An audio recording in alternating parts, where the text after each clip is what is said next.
Bueno, jo és que crec que la fundació, crec que el moviment associacionista no associatiu no s'entén sense la Fundació Horta Sud. Jo els vaig conèixer el 2015 quan vaig ser directora general de Participació i de Transparència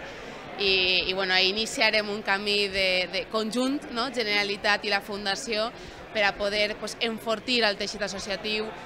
per a poder fomentar-lo i jo crec que va ser un projecte molt bonic que va anar molt més enllà de les fronteres de la pròpia Horta Sud i que va arrelar arran de tot el País Valencià. I crec que 50 anys enfortint associacions, com diu el lema, crec que defineix completament el treball ingent que se fa des d'una fundació xicoteta o modesta, però que posa tot el seu amor i tota la seva disposició i predisposició a que moltíssims projectes isquen endavant. I crec que jo en recordo un, el de Somos Súper, que per a mi és una campanya que m'enorgulleix com a valenciana i que crec que és un clar reconeixement a moltíssimes persones, a herois i heroïnes que estan sempre silenciades, però que fan una tasca moltes voltes altruista per tota la ciutadania que també s'ha de posar en valor i crec que aquests són alguns dels motius per als quals aquests 50 anys suposen un punt d'inflexió, jo crec que per a la totalitat de la ciutadania valenciana.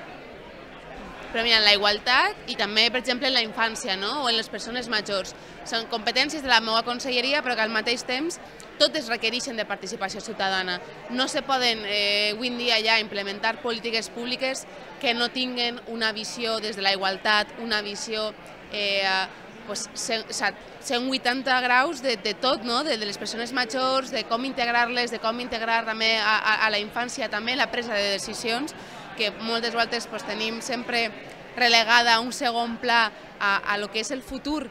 de la nostra societat i crec que projectes com este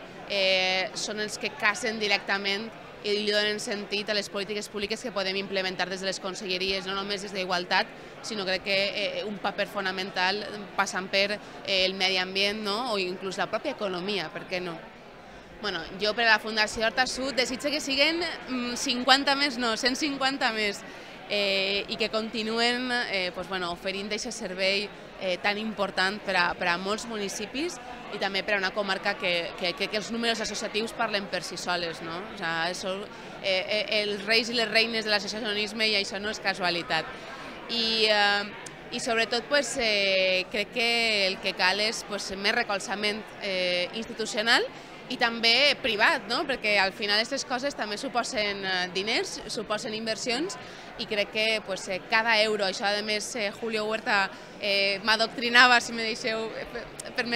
permeteu l'expressió, en què cada euro que s'ha invertit en aquest associacionisme, en aquesta aposta per la participació ciutadana, ha retornat moltíssims més de la inversió que s'havia fet prèviament. I crec que això és salut democràtica per a la nostra població i sobretot una integració, com deia, de les decisions ciutadanes en la política pública.